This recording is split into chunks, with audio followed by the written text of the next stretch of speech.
เป็นในตูบหนึ่งนี่จะครอบครัวเนาะหรือว่าครอบครัวเดียว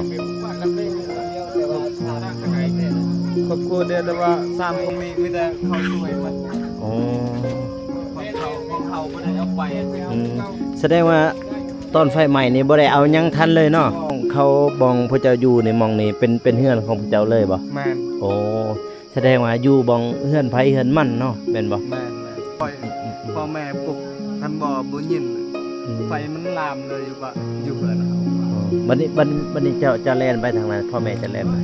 ดึงแล่นนี่แหละแล่นไปทางพุ่นบ่แม่นโอ้แล่นไปทางออกพุ่นเนาะทางอันนั้นมื้อนี้พระเจ้าเฮ็ดเล่าเขาอยู่ไสซั่นน่ะอยู่ลุ่มบ่โอ้แสดงว่าเพื่อนไฟไหม้แต่ว่าเราเขานี่ยังเนาะยังโอ้เด้อบัดนี้เขาเฮ็ดจังได๋อีกจึงทางแขวงหูก็มีคนเข้าไปบ่มีเฮาลงสตอรี่โอ้เอามีสัญญาณบ่อยู่อันนั้นอยู่เทมเพลอร์โอ้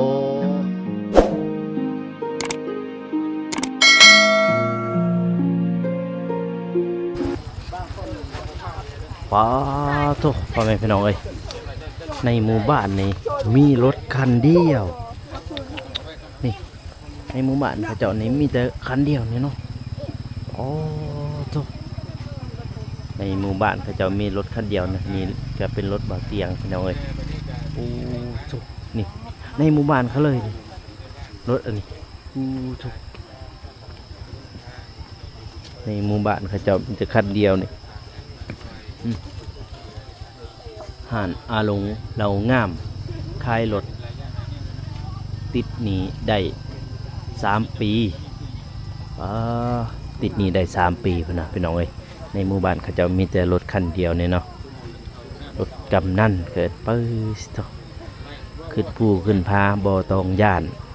ที่เห็นจอดอยู่นี่แม่นว่าเพราะว่านี่แหละมองจอดเพราะว่าที่ขามไปบ้านเขากะไปบ่ได้พี่น้องเอ้ยเพราะว่าเส้นทางบ่มีเนาะ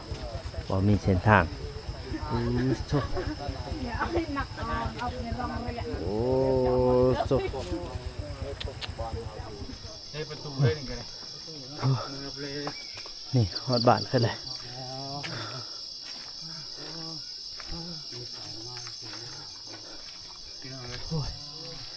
ได้ใส่ไฟฉาย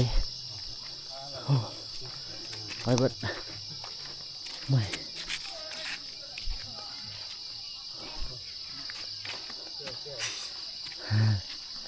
ไปน้องตูนจัดการที่เก่าเล่นเองเล่นไม่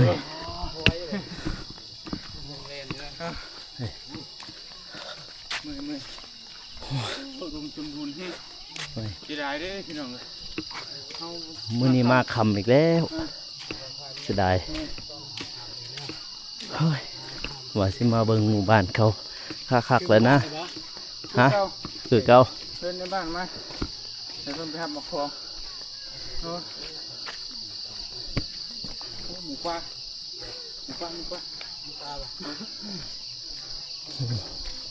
อยู่ในป่าไม่นี่เป็นบ้านครับอ๋อโธ่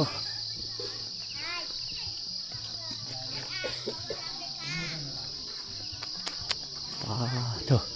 บ้านรับแลสบายดีเด็กน้อยสบายดีนมมือสบายดีลูกละโอเคโอ้นกเป็นแค่พ่อบ้านนี่ลูกพ่อบ้านไป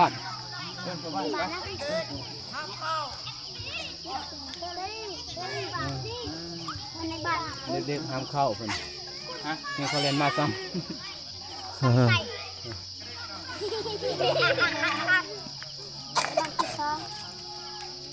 สบายดีได้เด้อในบ้านที่2บ้านอยู่ปะไปเอิ้นเพิ่นบ้านยืนเอาเครื่องคือเก่าต้องไปเอาเครื่องเมื่อยพอมาฮอด ประตูเลยโคนว่าถูกพ่อแม่พี่น้องนี่มาเบิ่งเพื่อนมองที่ว่าเขาเจ้าเฮ็ดเนาะพ่อแม่พี่น้องเนาะ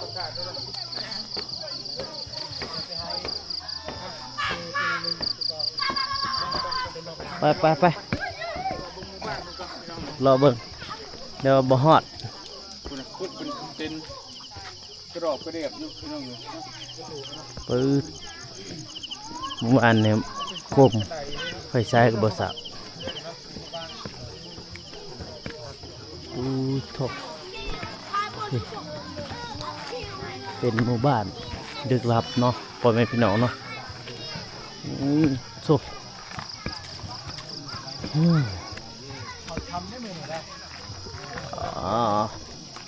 พี่เขามุ่งแต่ว่าเอาผ้าบาดมามุ่งเนาะพ่อแม่พี่น้องเนาะพี่ แล้วเด้อเอาเสียโอ้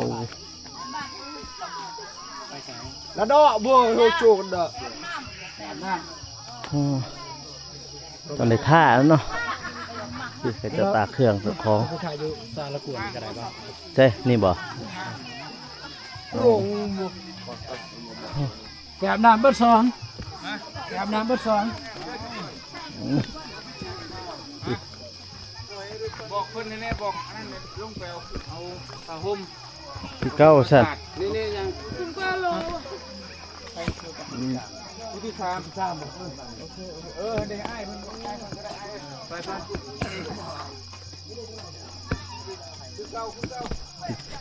โอ้บอลนอนเขานี่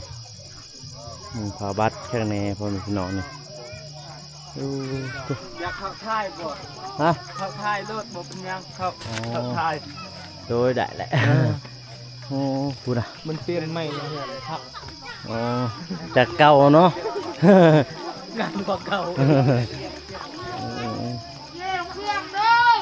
โอ้อันใหม่ก่อนอยู่ใส่แต่ว่าไฟใหม่ก่อน ใหม่ก่อน เออ อยู่ลุ่ม อยู่ลุ่มนี่บ่ ทางเขาลงอยู่น้ำอะ โอ้ไปอาบน้ำเบื้องนั่นบ่ เบิ่งชายท่านใหม่ก่อน อ๋อแล้วก็ขึ้นมาเนาะ บัดนี้ไปหลีเด้ตอนไปหลีใช่บัดนี้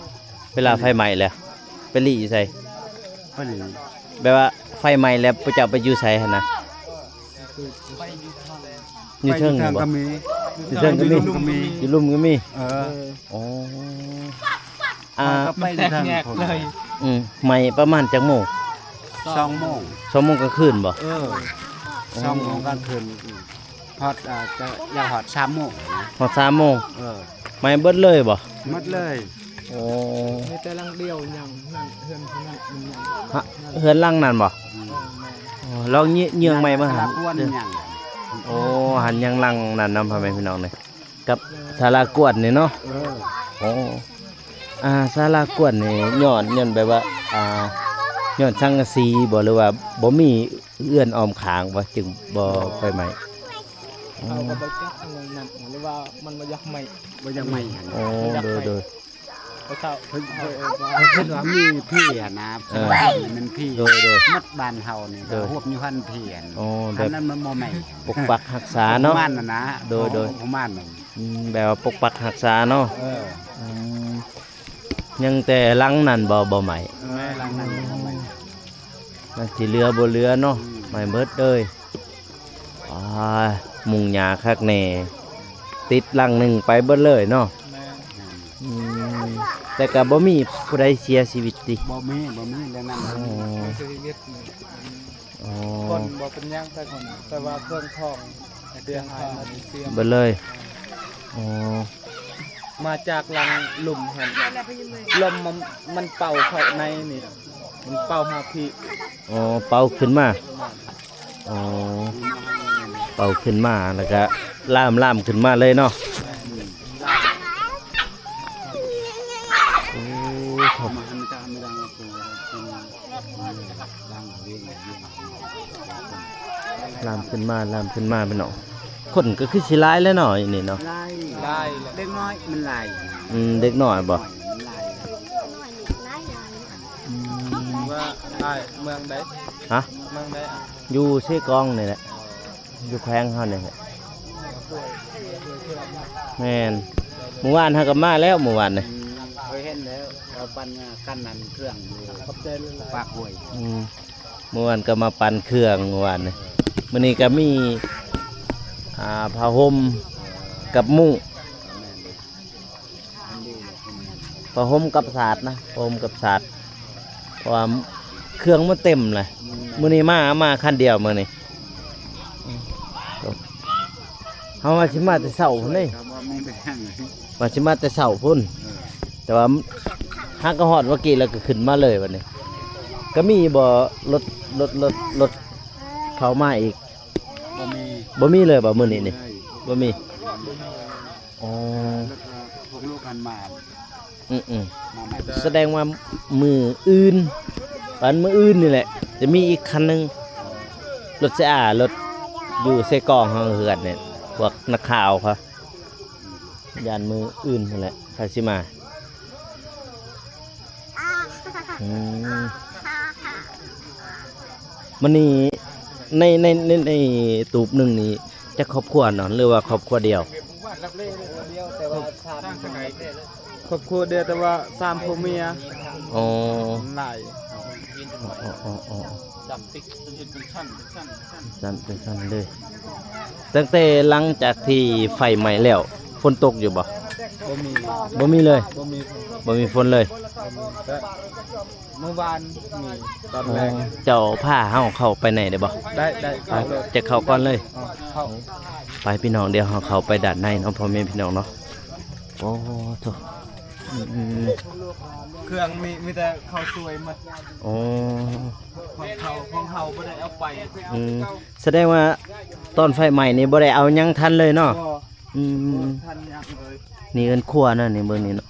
นี่เครื่องเขาเลยเครื่องพี่น้องก็มีเครื่องกระเมืองกระแขงเครื่องอ่าบริษัทมาสวย อ๋อ พระบัตร พระบัตรเนาะแสดงว่ามองอยู่นี่ทหารบ่เฮ็ดบ่แม่นบ่หรือว่า เองตัวนี้ เฮ็ดเองบ่ แม่นคนบ่มีอันนั้นบ่มีครอบครัวว่าตายเมียว่าตายผัว อืม พวกทหารมาสวย แต่ว่าเฮามีแล้วอันนั้น อ๋อเด้อ เฮามีแล้ว มีครอบครัวเนาะ แม่น มีครอบครัวแล้ว เฮาบ่สย อืม เฮามี มีพระ ให้ บัตร งานแล้วเฮา อ๋อ บ่สวย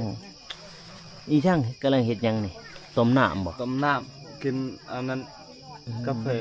อ๋อบัดน้ำกินเนี่ยจะกินอยู่น้ำเส้นี่เลยบ่ บ่แม่นมันมีน้ำห้วยน้อย อ๋อน้ำออกบ่อ เออ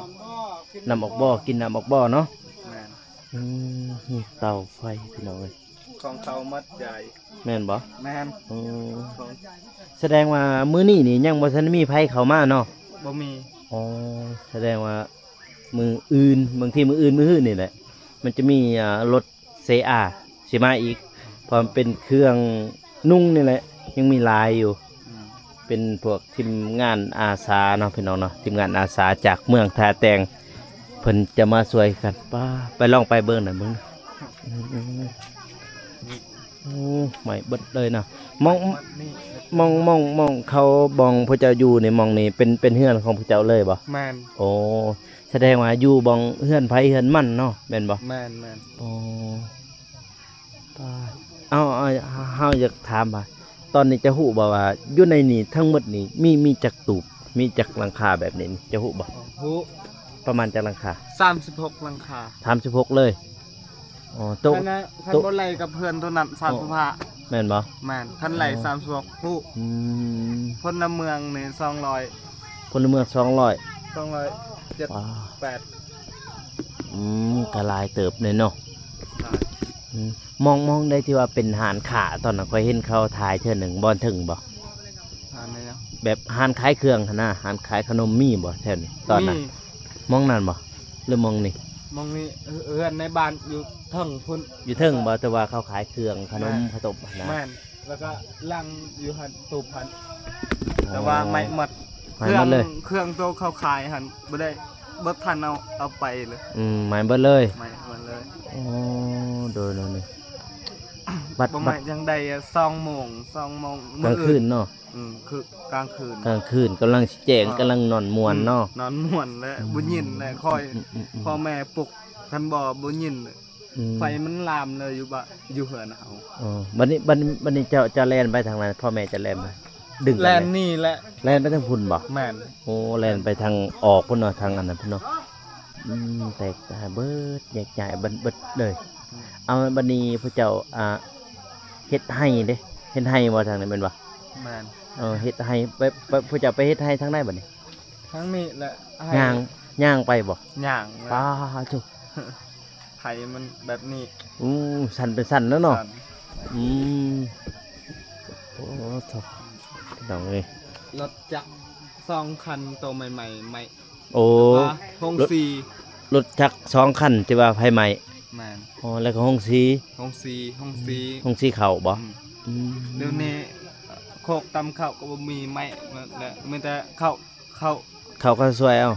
แม่นข้าวสวยเอาจริงๆท่านบ่อนี่บ่ได้กินแล้ว แสดงว่าเขาอีหยังไปเบิดเลยเนาะ ไปมันเลยอยู่นี่มียังอยู่เราเข้าแต่ว่ายังเผือกมัน อ๋อ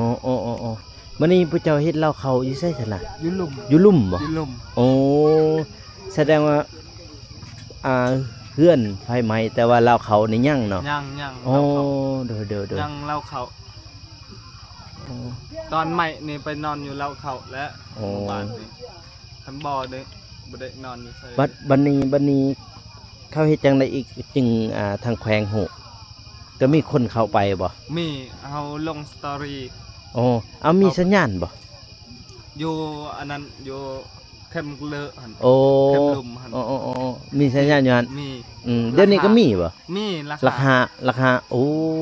ราคา พ่อ ไป แม่พี่ ล น้อง ง อ เอ้ย ยู่หั่น โอ้ไปลงสเตอรี่อยู่หั่นโอ้เด้อแสดงว่าหม่องที่ว่าเฮาอยู่นี่เนาะพี่น้องเนาะบ้านสะลุยบ่แม่นบ่ แม่นตะลุย ตะลุย เมืองก็เหลิมแขวงไสกอง โดยแล้วก็แม่นมีอีกบ้านหนึงอาจจะฮู้บ่เส้นทางตัวเฮามาทางนี้น่ะมันมีจักหมู่บ้านทางนี้นี่ ทางนี้บ่ เออ แต่บ้านแต่บ้านมองเจ้าเว้าหั่นเลย แต่มองตาดเพิ่นไปมองตาดหั่นมองตาดใหญ่หั่นไป อ๋อ แต่นั้นมาทางนี้นะจักหมู่บ้านแถวนี้นี่เส้นทางตัวเฮามานี่นะ อ๋อมัน จักหมู่บ้านจื้อบ่ แต่อุ้งแต่ห้วยบ่ แต่ห้วยใหญ่หั่นเลย มันมี2หมู่บ้าน สองหมู่บ้าน สางกับบ้านเฮา อ๋อบ้านนั้นกับบ้านนี้ อ่า อ๋ออันนี้เจ้าจะเกิดอยู่นี่เลยบ่ แม่น โอ้อยู่นี่เลยตอนนี้เฮาถามซื้อจังได๋ซื้อจังได๋ คอยบ่ ซื้อนิ่ม ซื้อนิ่ม อ่า จักปีแหละ 20 ปี 20ปี เกิดปี2004 2004 อ่า อ๋อตุ๊แต่ได้ยังมาทันฮอด20ปี2004 19 ปีปลายนะ แมนประมาณ17นี่แหละ17 18นี่แหละบัดนี้อันนี้เฮาอยู่ฮู้บ่เวลาพ่อแม่จะก็บอกอยู่ว่าเขาเฮ็ดเฮือนนี่นะจักปีเลยอยู่นี่ โอ้ดนนะได้อายเขาอยู่นี่ดนนะนับ ดน แต่ปู่ย่าตายายแล้ว แม่นบ่ มันอยู่ โอ้ นี่ แม่น ชุบแสดงว่าโดนเติบเลยเนาะเบิ่งติป้ามันทางนี้ก็ซนเผากระตูเบิดแล้วเนาะ แม่น อ๋อ ประตู มันนี่เจ้าก็บ่ได้เฮียนบ่ได้เฮียนหนังสือ เฮียนแต่ว่าอันนั้นเคยออกดนแหละ ออกดนล่ะ ออก ได้เฮียนฮอดมอใด ออกแต่จบป จบป .5 อืม มันเฮียนอยู่ไสบัดนี้ เฮียนมันมีห้องเฮียนก็เฮ็ดห้องเฮียนประถม โอ้ยังมีโรงเรียนบ่ทางหลุม มีอยู่หลุมอยู่บอนเราเข้าหันเขาเฮ็ด มันมี เสียดายพ่อแม่พี่น้องเอ้ยเฮามาบ่ทันเพราะว่าเฮามานี่ก็มืดตื้อๆแล้วเนาะเฮาอยากไปเบิ่งอยู่ แม่น อยากไปเบิ่งแสดงว่าเราเข้านี่ยังเนาะอ๋อ ยังเราเข้า แล้วก็โรงเรียนเนาะ แม่น แม่นว่าเฮือนซ่านนี่แม่นว่าไฟไหม้เบิดไปเดี๋ยวเฮาลงไปลุมไป อ่า ไปเอาเครื่องไปทางนี้ก็ได้ไปเดินทางก่อนเลยจักไปได้เลยเด้คนค่อยโอ้เขาลงไปแล้วไปลงนำกันเฮา ลองค่อยเอาโคม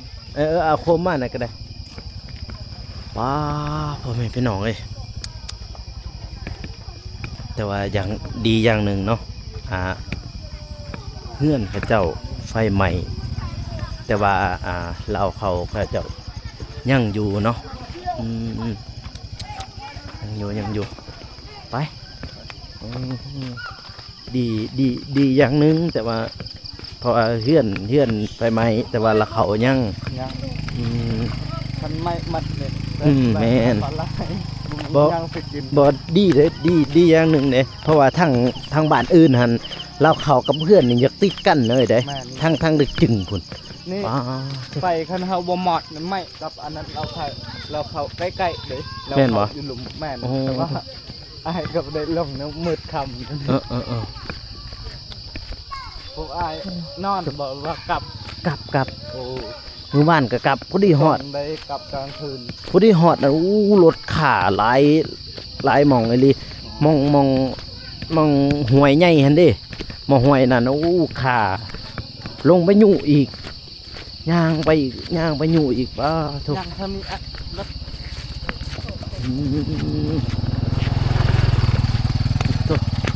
มื้อนี้มากันสองคันหนึงมื้อนี้คันหนึงมื้อวานนี่มาสองคัน ตอนไฟไหม้2-3 คืนนี่2 คืนนี่ไม่ได้กินข้าวซ้ำบ่มี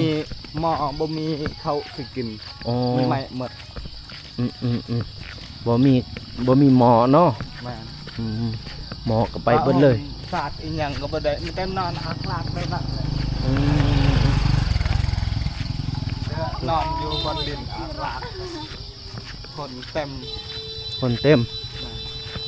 แซวแล้วเนาะทางนั้นเนาะ ยาก ทางนี้ก็ได้บ่ไปทางนี้เอ้าโอ้มันมีสองเส้นทาง มีสองทาง ไปเบิ่งนี่ก็ได้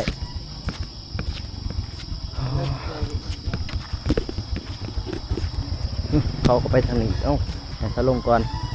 ลงไปเลย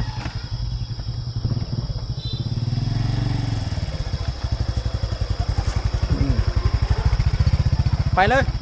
โอเคไป ยาก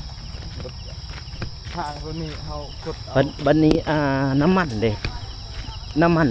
พระเจ้าไปซื้ออยู่หุ่นเลยบ่ ซื้ออยู่ต่อโอย อยู่ตะโอย แม่นอ้ายเคยไปบ่ต่อโอย ไปเอ้าผู้คอยนอนอยู่ตะโอยแล้ว โอ้นอนในห้องพักบ่ แฮนนอนอยู่เมือง ซื้อยู่ต่อโอย นอนอยู่เมืองตะโอยหันเลยมือ แล้ว ขึ้น ที่แห้งอันนั้นบ่มีเส้นทางแล้วนี่แห้งย่าง ย่างนะเนาะ ย่างนอน3-4 คืนจึงถอดบาทนี่ 3-4 คืนพี่น้องเอ้ยอ๋อโต ตะกี้มันยากเดี๋ยวนี้เขาอั นี่แค่นี้ยังมีรถเนาะมีรถแล้วก็อืมในบ้านนี่มีคันเดียวเนี่ยบ่รถบ่ ในบ้านมั้ง เออ มันมี บ่ในบ้านเจ้านี่นะมีแต่คันเดียวรถใหญ่หั่นบ่รถอันนั้น แม่นรถของในบ้านครับ โอ้โต รถของในบ้านรถกำนัน จักอยู่ใช้ละแบะเมื่อกี้นี่ไปทีลีเขาก่อนอยู่นี่ไปให้เพิ่นไปก่อนใช่เอาคือเพิ่นบ่ไปเฮาก็ท่า นี่เอาเฮ็ดเอง นี่เฮ็ดเองบ่ เฮ็ดเองเสียเด้ เต็ด เสียแนวถล่ำอยู่แค่ที่ภาษา ตัวนี้บ่ แม่น ไปลีเพิ่นก่อนโอ้ตุ๊กอ๋อผู้ใดมีรถก็เอารถไปผู้ใดบ่มีก็ย่าง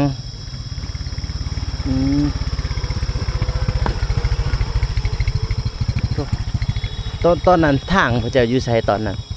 ตอนนั้นนี่เด้อค่ะ บ่แต่ก่อนหั่นนะ แต่ก่อน เออ นี่เด้อค่ะ แต่ก่อนก็อยู่นี่เลยบ่ นี่เลย โอ้ แถวที่ภาษา โอ้ แต่ก่อนก็อยู่นี่ อืม ทางย่างไปซื้อเครื่องตะกี้นี่ไปอันนั้นถ้าขี่เหือขึ้นเยอะเวียดไปซื้อเครื่องอยู่เวียด แต่ดูนี่เวียดบ่ให้ขึ้นนะ เอาพระเจ้าขึ้นทางไหน อยู่เวียดบ่ เออ ทางห้วยหั่น ทางนี้บ่ แม่นขี่รถ โอ้ ขี่อันนั้นเหือเลย ขี่เรือขึ้นไปเลย แม่น โอ้เอาตามน้ำเซ่นี่บ่ แม่น โอ้ แต่ว่า โท ปัจจุบันนี่มันมีเส้นทางเขาลงตะโอยเลย โอ้แต่มื้อก่อนนี่แบบว่าบ่มีมองเส้นทางไปอันนั้นเนาะบ่มีเส้นทางไปตะโอยแสดงว่าแต่ก่อนนี่บ่มีเส้นทางไปตะโอย แม่น พระเจ้าขึ้นซื้อเครื่องอยู่เวียดเอ้า แม่นย่างและ ย่างบ่ มื้อหนึงนอนอยู่ทางวิทยาฮอด เวียด อืม แล้วกลับมาอีกมื้อน อนอีก นอน ต้องนอนอีก โอ้ กลับมานี่ฮอดอยู่ตะโอ้ยนี่ลายมือได้ อืม 3-4 มื้อคัน ยุ่ง ย่าง แสดงว่าทางตะโอยกับทางเวียดนามเนี่ยทางเวียดนามไกลกว่า แม่น อ๋อโธ่แสดงว่าทางตะโอยนี่แม่นเพราะทางตะโอยนี่เฮามามื้อนี้ก็ไกลรู้สึกว่าไกล ไกลแล้ว แต่เดี๋ยวนี้หันทางเวียดเขาบ่ให้ไปแล้วบ่ แม่นเขาว่าให้ไป เขาบ่ให้ไปแล้วอ๋อบ่ให้ข้าม ป้อมยามตำรวจอยู่เวียด อ๋อ เขาว่าให้ไปคนลาวเด้ เออ ไม่แต่จะมีบัตรไปได้บ่มีบัตรสปอร์ตบัตรอะไรอย่างนั้นนะ บ่ได้บ่ได้ เพิ่นบ่ให้เข้าเลย บ่ โอ้ มันติมีแต่หลักนี่ไปแล้วมันมี อ๋อ ทางอีก อ๋อมีแต่ลักขามไปเนาะ แม่น ข้ามไปซื้อเครื่องซื้อของเนาะ แม่นมันมีทางเวียนอีก อ๋อเอาไปเจอตะกี้มาเจอขี่เหืออันนี้ขึ้นไปเลยบ่ แม่นขี่เหือ ทางถึงเอาได้บ่ทางถึง ได้ขึ้นเวียด อ๋อ ทางทางตะกี้แต่ปัจจุบันนี้มันมีเส้นทางตาโอยแล้ว เออ มันมีรถจักรครับไป เอาเดี๋ยวเอาปัจจุบันเนี่ยสมมุติว่าขึ้นไปได้บ่ถ้าว่าขึ้นไป ปัจจุบันนี่ เออ ได้ยัง ได้บ่ ได้ โอ้ แต่ว่า ขยัน ที่ว่าบางยาแหละ เขาบ่ให้เข้า แม่น อืม ตำรวจบ่ให้ อืม ไป โอ้แปลว่าน้ำนี่ดิน้ำมันใหญ่แบบนี้เลยบ่น้ำเซ่นี่ บ่ได้เดิน8เดินเก่านี่เดินหนาบฮอดนี่เด้ อ๋อเจ้า เดิน8เดิน พอเชิงพี่ แม่น อ๋อเอามันก็ไหลจังสีเลยบ่ทางถึงนี่วิทย์บ้านจะไปนี่หรือว่าเป็นบึงเป็นน้องหั่นนะ มันมีน้องมันมี โอ้แบบมีน้องให้เหือผ่านไปเนาะ แม่น อ๋อโจ้เฮ้ยอยากมาเบิ่งธรรมศาสตร์บ้านเจ้าป้าดโถบ่เห็นหยังเลยพี่น้อง แต่ว่ากลางคืน กลางคืนเซลไปพี่น้องเดี๋ยวเรามาแจกเครื่องแจกของให้พี่น้องเขาเนาะทางชนบทมีศาสตร์นอนแล้วก็ผ้าห่ม เอาอย่าไปพ้นกันพอเปิดเกมกัน มาอีกแล้วพี่น้อง ข้าวคำปน มา คำปนได้คำปน ข้าวคำปนเด้อ นี่ คำปนน้องมาฟังนี่เลยมาฟังนี่เป็นแถวนี่มาฟังนี่เด้อมาอยู่ฟังเดียวกันเด้อ เพลงหมอดเด้อเพลงเด้อ คาเฟ่ อันนี้อ่อน มาเด้อหาถือให้นะ แต่รุ่น จะฟังเมื่อเด้อ เอาแรกกับไปอยู่ในนั้นเลยเนาะเอาโน่ต้อนเลยอันเดียเรามีแต่งต้อนแบบเลยอันนี้ก็ได้มันจะเติร์ดนะครับกันข้ามเติร์ดย่นย่นโน่นี่โน่เพื่อย่นอะไรบ่ย่น ยืนใช้ยืนนะมาผีจีขี่เมื่อนี่มันขี่รถมันช้าโหดขี่ยืน เดี๋ยวมาซื้อย่นได้เดี๋ยวย่นเอาไล่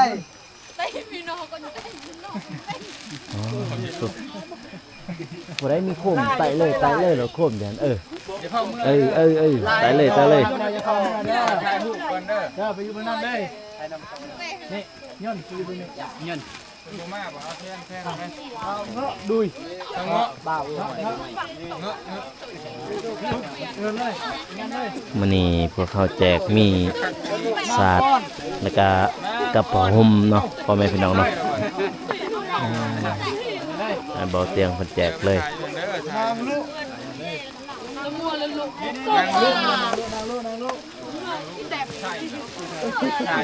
อันนี้เนาะเราเยื่อ เท้าเยื่อยิงเยื่อเป็นบ้านนี้เป็นไม่เหรอคือเป็ดๆเนี่ยเท้าเยื่อมันเป็นยิง เอาไล่ ข้าวไร่ข้าวไร่ก็ไม่ มันบอก เปิดตาไร่เพราะว่าจังไง เอายก ข้าวยุกว่าจะเป็นข้าวยุกว่าบุ้ม พี่น้องเด้อหลังจากที่เราแจกเรียบร้อยเนาะ พวกเราก็จะออกเดินทางกลับไปที่พักหมองที่เฮามาเนี่ยนี่ตอนนี้ก็1 ทุ่มตรงเนาะพี่น้องเอ้ย1 ทุ่มตรงตัวจากนี้ไปก็หาหมองที่เฮาพักหรือว่าหมองเมืองตะโอยก็ประมาณอยู่72 กิโลเนาะพ่อแม่พี่น้อง72 กิโลอ๋อตัว72 กิโลนี่นะภาพบรรยากาศถ้ามีผู้ใหญ่ใจบุญเพิ่นสนับสนุนอีกเดี๋ยวเฮาจะช่วยให้เพิ่นอีกเนาะพ่อแม่พี่น้องเนาะตัวพ่อแม่พี่น้องสำหรับคลิปนี้ก็อย่าลืมฝากกดไลค์กดติดตามเนาะเพื่อเป็นกำลังใจให้บอกโกสำหรับคลิปนี้ขอกล่าวคำว่าสบายดีแล้วเจอกัน EP หน้าเนาะพ่อแม่พี่น้องเนาะ